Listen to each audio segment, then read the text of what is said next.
What is up, you guys, and welcome back to another episode of Haunts with Hoff. I am Bailey, and we talk all about paranormal stories and true crime.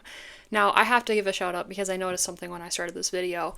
I'm wearing XPLR merch, Project Fear merch, and I just put on my absolute favorite chapstick, and I'm not even saying this because I'm a fan, but Space Camp Wellness, this is the best chapstick ever. Thank you, thank you, thank you, Nicholas Sturniolo, because I'm absolutely obsessed. I will say Wild Cherry is my favorite, but I did order the Harvest Pack, and I am very anxious for that to show up, because I have a feeling Toasted Marshmallow is going to be my new favorite chapstick ever. Now, it is the perfect fall day where I live. It is raining, it's gloomy, the air is crisp, and I have a freshly brewed cup of coffee. Yeah, I know that was really corny. You can laugh at me, it's fine. On today's episode, we're going to be talking about the Smurl hauntings. So this was a story I actually hadn't even heard of until Colin over at the Paranormal Files did a video on it. And when I looked into it, I was like, okay, yep, that one's interesting, and it's not commonly known, so we're going to go ahead and deep dive into it. And spoiler alert, it does involve the most famous demonologists that we know, which is Ed and Lorraine Warren. But these demonologists from Connecticut were. This pair tried to rid evil spirits with the presence of God. After a night in the Smurl home, their reaction? It's very powerful. It's invisible. I don't care if you want to call it a devil or a ghost or a demon. There's something in this home which has the intelligence to inflict physical and psychological harm upon this family. Before the terror had even started in their home, the Smurls already suffered the wrath of nature. Hurricane Agnes had torn through Pennsylvania in 1972 with massive flooding, destruction, and leaving many families with nothing. The Smurls took this as an opportunity to start their life elsewhere and found their perfect new home at 330 Chase Street in West Piston. This home was in rough conditions. It was by far what you would call a fixer-upper, but the Smurls purchased it for $18,000 in 1973 and took on the challenge.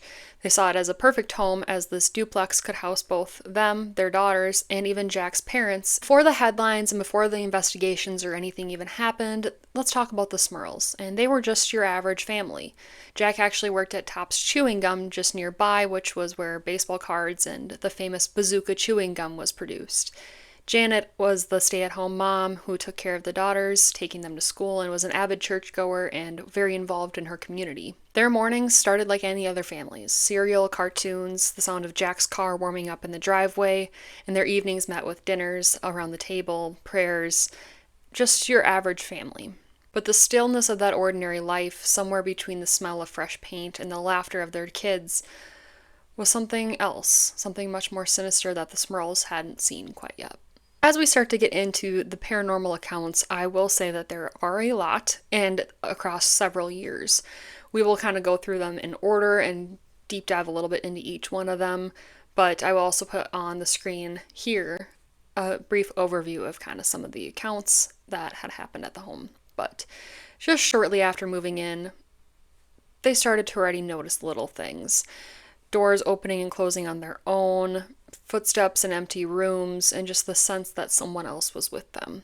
So the family actually reached out to a psychic who came and did an investigation on the home initially, and found that there had been a man brutally murdered in this home prior to them living in it. And it's not said if this was actually in the home or if it was just the land itself, which will be an important piece later in the story.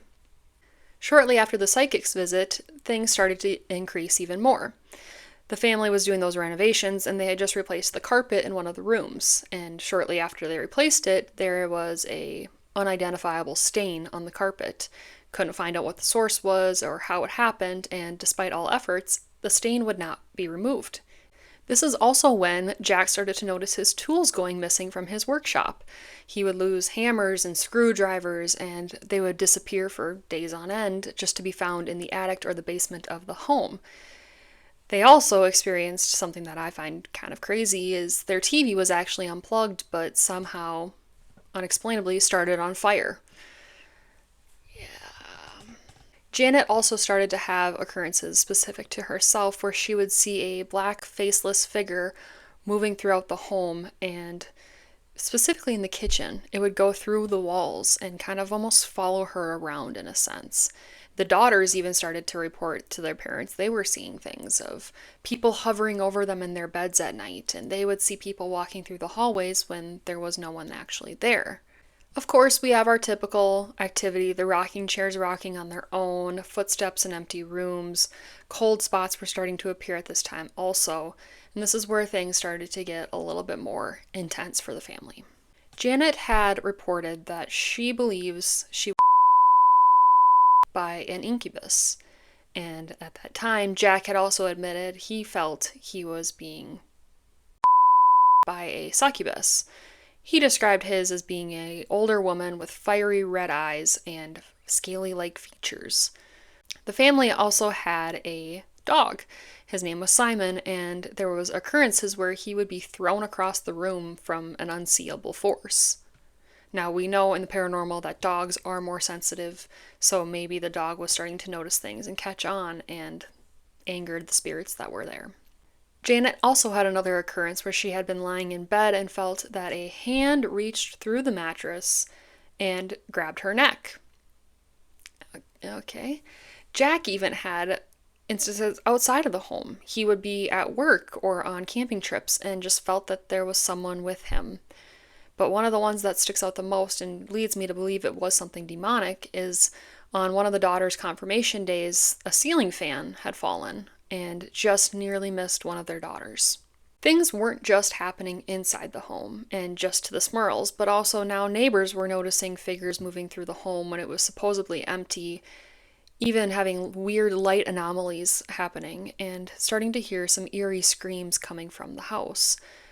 But the last account that I was able to find was quite chilling in itself, of a scratch in the mirror, and it spelled out, "You filthy get out." As you can imagine, at this point, the Smurls are desperate for any type of help. They have already been through Hurricane Agnes. They have taken on 330 Chase Street as their new life. They have been renovating it, hopeful for the future, and now there is something sinister hanging out with them in this home. They reached out to the Catholic Church, who came out to the home and ended up not really finding anything, and didn't really mention having a presence or any activity reports. That is when they called in the experts, Ed and Lorraine Warren. Upon arriving, Ed and Lorraine had noted there was 4 entities total that were residing in this home. One being an older woman who was named to be malevolent, and someone who was either a former resident or had died on the land. Now, I believe she was probably passing on the land, as it was never noted there was any residents prior to the Smurls. And that was something I looked into my investigation, because you always look at the property. You want to know more about it, which there is a key piece to the property we'll talk about later in the story, because I'm going to make you wait. But she was aggressive. She had a dark, oppressive energy that she hung around. There was also a young, aggressive girl, and she specifically liked to attack on Janet. Now, it's not really believed if she was from the home or the land. There was no mention of that, but she definitely targeted Janet, throwing objects at her and slamming doors. Then we have the man who died in the home, which correlates very well to what the psychic had told the Smurls early on in their residency. The Warrens believed that he had died violently, and he added to the hauntings, but he was more of a residual energy. He didn't necessarily create the attacks, but he was definitely present when they happened. And of course, we have the demonic entity itself, which Lorraine had noted was a very strong entity and often would manipulate the other 3 into doing things for it, which we know that is very common occurrences.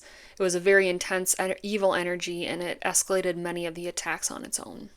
It is also to be noted that a lot of the attacks or activity would be the most intense when the family did certain things, such as praying, or when they were trying to confront the entities themselves. The Warrens had tried multiple exorcisms, even putting crucifixes around the home, holy water, ritualistic ceremonies, but nothing seemed to calm these spirits or let them pass over fully, and a lot of this activity actually ramped up due to what the Warrens were doing. They also mentioned finding a crossover point in one of the closets of the home, and if you're unfamiliar with what a crossover point is, it's essentially where the veil is thinner and the spiritual world and the physical world can interact. A lot of times spirits will cross over into ours, and that's how we get this activity. It's not mentioned if this was a portal. If you don't know that, it's typically when two mirrors are facing each other, it can open up that crossover point, if you will. It was just noted that they found a crossover in one of the closets. Unlike today, Ed and Lorraine's practice of demonology was not necessarily accepted widely. They were viewed often as fabricating their events and exaggerating them to fit a narrative that they hoped for. A lot of reporters didn't believe anything, and neither did the general public, but their work was continuing on. People even took it upon themselves to blame the Smurl family for this situation, saying that they were just traumatized from Hurricane Agnes and were hallucinating these things or exaggerating these things out of the terrors and the fears that they had from the hurricane, which is just wildly insane to think of. I mean, this family has been through so much horrific trauma already from nature, and now they're dealing with something spiritual, and you just can't even fathom what they're doing. And again, the Smurls were a regular average family. They were religious. Jack went to work. They were close with their parents. They took very great care of their daughters and their children. And you have to understand that the Smurls weren't out for money. Why would any person in their right mind go through the trauma of Hurricane Agnes and losing your entire home and your everything just to go on to your new home when you're starting your new life and fabricate this story of, oh, we're being possessed, we're being attacked by spirits? It just doesn't line up for me, and I don't believe it. Despite the controversy of this case and people not necessarily wanting to believe it or understand it, you have to remember that besides the Warrens and the family that was residing in the home themselves experiencing these things, that the neighbors were still seeing the figures moving through the home and odd light situations and also the eerie screams that were happening. So if it was all fabricated, are the neighbors also fabricating the story too? I just don't find that likely either. To no surprise, the Smurls left their home at 330 Chase Street in the late 1980s and moved on to their next new life, where they reported some activity continuing. It was noted that Janet felt there was a presence around her, even noting sometimes seeing a figure moving through the hallways. But over time, this started to fade, and she believes that something tried to follow them, but lost its energy over time. Since they left 330 Chase Street, no activity has happened. There has been literally nothing since they left, which makes you wonder, was it the family or the land? So, with any paranormal story, I always think it's important to look into the land and the property itself and not just focus on the people who experienced it. And I told you guys earlier that there was a piece to stick around for, and that is because this 330 Chase Street just happens to reside within the grounds of Battle of Wyoming, which happened well back in 1778, and it was pretty tragic. There was a brutal clash between American settlers and Loyalist forces, but hundreds of lives lost, and they ended up calling it a massacre. There's a monument for this battle, and it is called Queen Esther's Rock, but it also has the nickname of the Bloody Rock, and it lies just 2.2 miles from Chase Street. And this is a marker of grief, heroism, and untold stories, but it's almost like it's imprinting the land, and it echoes in the earth itself. So could it be the valley's tragedy that was residing there long before the Smurls? Or was that just a coincidence that they were so close together? I don't know. Give me your guys' thoughts on that. The other piece that I found while I was investigating, and it was something I think is just a glitch. I don't think it's anything significant, but when you Google search 330 Chase Street on Google Maps, it actually pops up the Conjuring House. But not the actual Conjuring House, it just is labeled the Conjuring House, and it's still 330 Chase Street, which you and I both know is not the actual Conjuring House. The actual Conjuring House is 1677 Round Top Road in Rhode Island, which is approximately 260 some miles away. So I think it's just a glitch where they are mislabeling both of them together, but they are two different stories. The only main connector between the two is that the Warrens investigated them.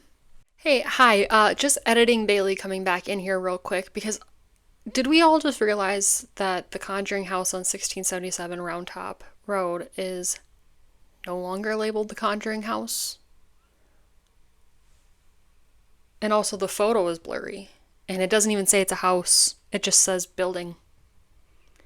I know that there's a lot going on with the estate and whatnot, but I thought that was really interesting that when you search it, it actually pulls up a blurry image. Doesn't even say that it's the Conjuring house. Apparently now the Conjuring house is the one on 330 Chase Street. I don't know. I wanted to pop in and point that out again because I obviously didn't notice it until I'm editing and went and took the screenshots online. So I had to say how weird that is.